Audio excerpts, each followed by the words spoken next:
फन्द्रस'नि बेबो अब्ला स्कुलाव दंबाय थायो लोगोफोर प्रेक्टिस होगासिनो दं आङो गथ'फोरखौहाय सोरहाबा ड्रिबलिं प्रेक्टिस सोरहाबा पासिंनि प्रेक्टिस सोरहाबा गेम गेलेगासिनो दं गथ'फ्रा नै बेलाय खुलुमबाय लोगोफोर दिनैहाय आङो डिउटियाव ओंखारफिनबाय डिउटियाव थांनायजों लोगोसे बबेबा जायगायाव आं दिनै थांगोन औ माथो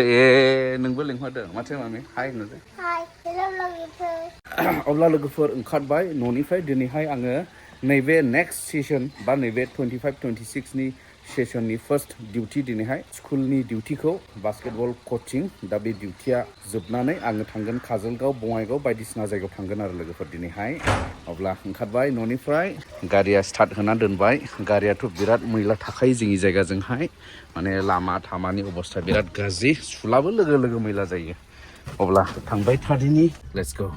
एन्ड द जर्नी स्टार्ट्स लोगोफोर जोंनि नैबे गामिनिफ्राय मोनफैबाय दा आनन्द बाजार दिस इज आनन्द बाजार जोङो बारनांगौ दलांफ्रा बेबायदि नै लोगोफोर दिस इज द वे टु बेंटल दा आमथिखानिफ्राय बारबाय आरो दैज्लां फैलाथ' बेबो थाया बा खब्रैजोंहाय थांनो हानाय नंले बे दैया जाहैबाय लांखार थाख्लाय दैफ्रा एसे जाहांबायानो नै लोगोफोर अब्ला बेबायदिनो सफैबाय बेंटल बे समाव आङो दसे सम लानि आङो इन्ट्रडिउस होनो नागिरदों इन्डियानि फोथायजाथावसिन प्लेटफर्म जायखौ बुंदों मस्ट प्ले नैबे IPL बोथोरावहाय बेखौ रिप्रेजेन्ट खालामदों बेंगलिनि मुंदांखा एक्ट्रिस मधुमिता सरकार IPLआ बेयाव दं स्पिन खालामदो जेलि गेम्स मस्ट प्लेनि गेजेरजों आरो देरहादो आइफन आइपेड गोबां सप्ता खनफ्रोमबो मस्ट प्लेया लाबोदों IPLनि हांगामा बान्थाफोर गोबां मोजां बान्थाफोर जेरैहाय Yamaha bike Realme mobile Apple watch TV आरो गोबां जयनिं खालामनायनि लोगो बनासखौ लादो 500 रुपिस आरो बेखौ इजिलि डिपजिट खालामदो फनपे गुगोल पे नङाब्ला बेंक ट्रान्सफारनि गेजेरजों साइन आप खालामदो मस्ट प्लेयाव बेनिफ्राय प्रमोशन सेक्सनाव थांनानै प्रम' क'डखौ बाहायदो स्पिन 1 जाहाथे 100% वेलकाम बनासखौ मोननो हानाय बायदि मस्ट प्लेखौ फेसबुकआव रिभिउ खालामदो आरो 200 प्लासखौ लादो आरो बेजों लोगोसे लोगोफोरनोहाय रिफार खालामनायनि गेजेरजों लानो हागोन 1200 रुपिस रेजिस्टार खालामदो लिंकआ कमेन्ट सेक्सनाव दङ आरो लादो 500 बनासखौहाय मस्ट प्ले एपखौ डाउनलड खालामनायनि गेजेरजों एन्ट्रि टु द स्कुल CNL बेंटल सफैबाय स्कुल सिङाव आंनि स्टुडेन्टफ्रा ओरै थाबजोब्बाय नै अल आर बास्केटबल प्लेयार देग्लायनो बांसिनबाव नै आंनि स्टुडेन्टसफोरा हाउ मेनि बयस 28 गर्ल्स 39 गर्ल्स आर मोर सिंग्रिफ्रासो बांसिन निउ प्लेयार सिद्धार्थ ना सोर सिद्धार्थ निउ प्लेयार मेनि निउ प्लेयार मेनि अल प्लेयार्स अल्सो ओरै दाफासे खानै सिंग्रिफ्रा अल दिस आर माइ स्टुडेन्टस बास्केटबल सोलोंग्राफोर अब्ला स्कुलाव दंबाय थायो लोगोफोर प्रेक्टिस होगासिनो दं आङो गथ'फोरखौहाय सोरहाबा ड्रिबलिं प्रेक्टिस सोरहाबा पासिंनि प्रेक्टिस सोरहाबा गेम गेलेगासिनो दं गथ'फ्रा नै बेलाय सिंग्रिफोर बिराद दङ देग्लायहाय सिंग्रिफोर बिराद गोबां प्लेयार्स दङ ओमफ्राय बयसफोर ओरैहाय पासिंनि प्रेक्टिस बेयावबो पासिं प्रेक्टिस बिसोरनि थाखाय निउ दिनै फार्स्ट डे बिसोरनि थाखायबो फार्स्ट डे बिसोरो एसे लास्ट इयारफोरनिफ्राय सोलोंगासिनो आरो येस आइ हेभ स्टार्ट अब्ला लोगोफोर स्कुलाबो गबाय दानिया थांसिगोन आङो काजलगाव खालि जाजोब्बाय नै दिनै सुनिबारबो नालाय हाफ क्लास प्लेग्राउन्ड अलस' खालि दानिया थांसिगोन लोगोफोर काजलगाव मानो थांगोन नायलांदो अब्ला लोगोफोर थांगासिनो दङ काजलगावसिम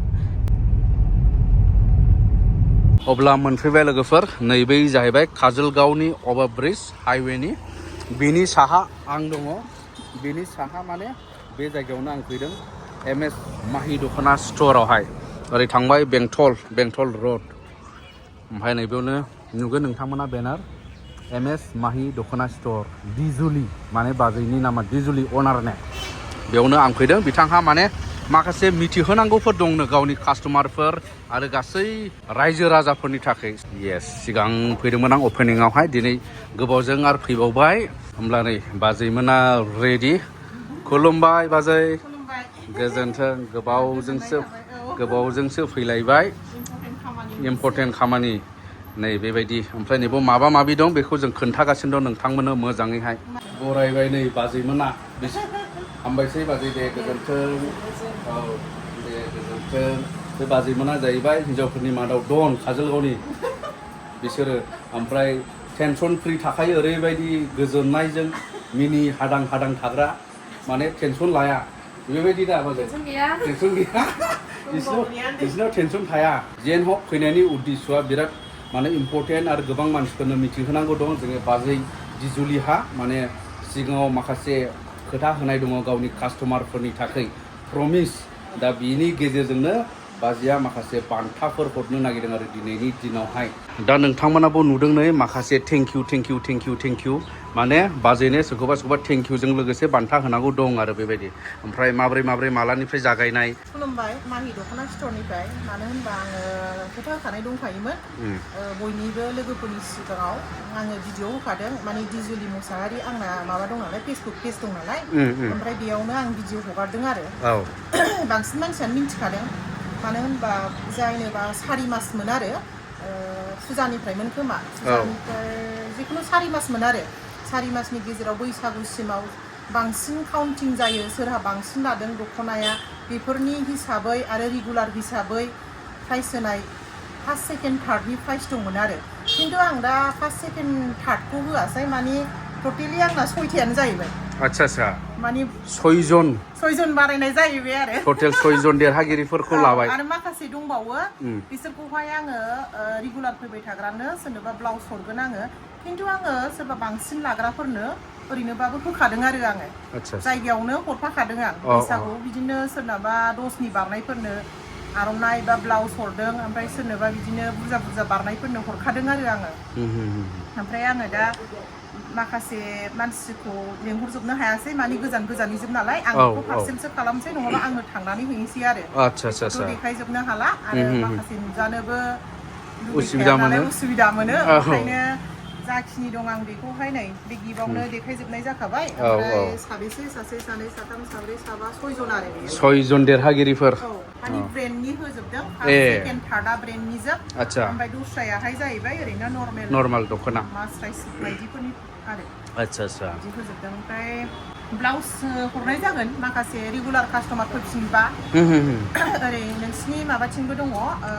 आमथेखा ओमफ्राय बेंटल बिसोरखौ फैफिनबा आङो हरगोन आरो ब्लाउसखौहाय माखासेफोरनो ओमफ्राय दा मोननायखौ आं खोन्थानोसै मोननायानो जाहैबाय कासिक'त्रानिफ्राय सासे आब' ओमफ्राय सिडलिनिफ्राय ओमफ्राय सासेया जाहैबाय क'क्राझारनि बाजै बियो ओमफ्राय आरो बेंटलनि ओमफ्राय माबानि नोंसिनि आमथेखानिफ्राय ओमफ्राय नैबे काजलगावनिफ्रायनो दं आरो काजलगावनिफ्रायबो सासेनो आं उनाव हरनोसै बे जोब्बाय बे जोबनायनि उनावहाय दा कन्टिनिउ सोलिगोन नैबेनिफ्राय सुरु जाफिनलायबाय फुजानि आरो बेयो फुजानि जाहैबाय फुजासिम अक्ट'बरसिमाव खाथायाव लिरनानै दोनखायो नाम होनानै मबाइल नाम्बार होनानै खाथायावहाय लिरनानै प्लास खालामनानै गालांखायो आरो सोर बेसेबांनि बायदों ओमफ्राय बिनिखौहाय जमा खालामनानै बेयो माबानाय आरो आन्दाजैनो नङा दे बियो गासिबो प्लास थाजोबनाय फुरा हिसाबजोब खोन्थानो हाया फुरा हिसाबजोब आंनाव हिसाब खालामसो आं होजोबनाय आरो बे बुस्थुआहाय ओमफ्राय माखासेया जाहैबाय रेगुलारनि थाखाय अननानै होनाय जाबाय आरो आच्छा रेगुलार कास्टमारफोरनि थाखाय दा प्राइसखौ गथायसिगोन नै मा पजिसननि बाजै बेयो सेकेन्ड सासेनो गथायहरबाय नै दे सासेबाव देरहागिरि रेगुलार कास्टमारनो रेगुलार कास्टमार आं बायदि लानोबा सामफ्रामबो दख'ना लाफै खम मोनो सबसे खम बेनावनो आंनि थाखाय बेस्ट दखान लोगोखाबो नालाय रावबो लानोबो हाखाया सुखुखायाबो लानो सुखुवा आरो सबसे लवेस्टखौनो मोनखायो नालाय आं हरो थाङा गुबुनावबो बायहैनानै नायदो होनो आं दे हामबायसै होमबा दे दा जेन'बा नोंथांमोना सानै मानसिखौ नाजावफैनाय नुबाय माखासेफोरा गोजाननिखाय फैनो हायासै दा बिथांमोननि नामाव अलरेडि गिफ्टआ रेडि जाजोबखाबाय नै बान्थाया बेंटल ओमफ्राय आमथेखा ओमफ्राय बेयो जाहैबाय क'क्राझार ओमफ्राय बेखौ थांनानैसो हैनांगोन बेखौ लेंहरनानैसो एसे हरगोनसै आङो एसे उनाव ओमफ्राय नैबे बेंटलनिखौ बेयो सोलाबाखै ओमफ्राय नैबेखौबो आङो हरनोसै आरो बेखौबो लेंहरनाय जायाखै मिन्थिथ'नाय जायाखै सारप्राइज हिसाबैसो आं दा खेबसेनो खोन्थाहरनोसै आरो मिन्थियाखै आच्छा फन खालामहराखै आं ओमफ्राय किसुमाना सोलाबा होनखाबाय ओंखायनो आरो माखासे सानैफोरनो आं दा हरबाय खाथिनिफोरा जाय फैदों बिसोरनो हरग्रोबाय निया नैबे एमएस माहि दख'ना स्ट'राव मा मा मोनो नैबेखौ नोंथांमोना आं एसे दिन्थिनि गासैखौबो दिन्थिजोबनो हानाय नङा दा स्पेशल बुस्थु मा सफैनानै दङ बाजै मा डिजाइन बियो हानसाय बाजै नायनि मा सु डिजाइन बियो ब्लाउस ए गोदान ना माइलाय सु डिजाइन ब्रेन्डआनो बे नामानो औ गरम बोथोरनि औ पियर सुति कटन औ बेबायदिजोबमोन आरो सिगाङावहाय ओमफ्राय नैबेबायदि दङ ओमफ्राय दाथ' ना लफायनिया नोंसोरथ' माबाखा कटन गोजाखा प्रिमियाम कटन इरि बयबो दावरायनि नांगौ होननानै बिदि आरो नै दावराय डिजाइन दङ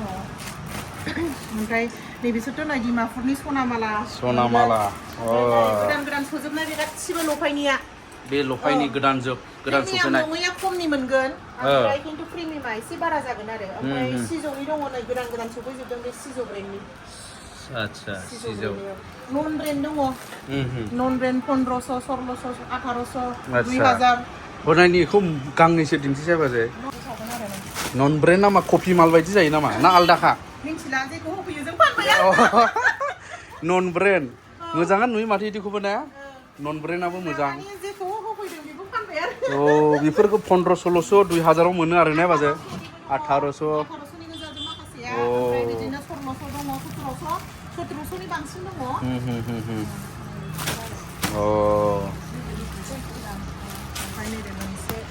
बे बेसेबांनि बाजै बेखौ आङो माबायावनो होखादों फेसबुकआवनो होखादों नैबे नै बेबो खमनि आच्छा मोजां आरो आच्छा 1500 नि बेबो एसे खमसै माबावगोन आरो मोजां खालामनाय जायाखै कालेक्सना बारा गैला बे थाब जोबो नालाय दे ब्लाउसआथ' अनेक डिजाइननि दङ कटनफोरनि आङो गानखादों नै बेयो गुरै आरो बेफोर मोनगोन कटनफ्रा जोरोबो कालारबो गवाबो बेयो ने मा होनो गोलोम बोथोरनि कटनथार आरो इयो ने बारा दाम नङा दायो दाम नङा 150 150 दामि सानो खिन्थु दामि नङा आरो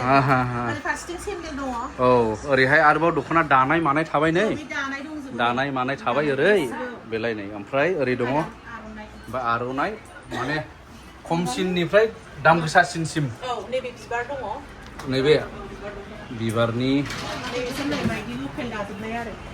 बेखौ खोन्थासाबनो हानाय नंला नै सेन्देलफ्रा दंजोबखायो आंनाव माने दख'ना सेट लांनाय लोगो लोगो लांफैखायो आरो खिन्थु फेसिलिटिया खिन्थु मोजांखौनो रेकर्ड मोनदों आरो आङो सोरबा बोसोरसे जोरनाय सोरबा 6 मास जोरनाय कमप्लेन गैया आरो आंनि सेन्देलालाय माखासे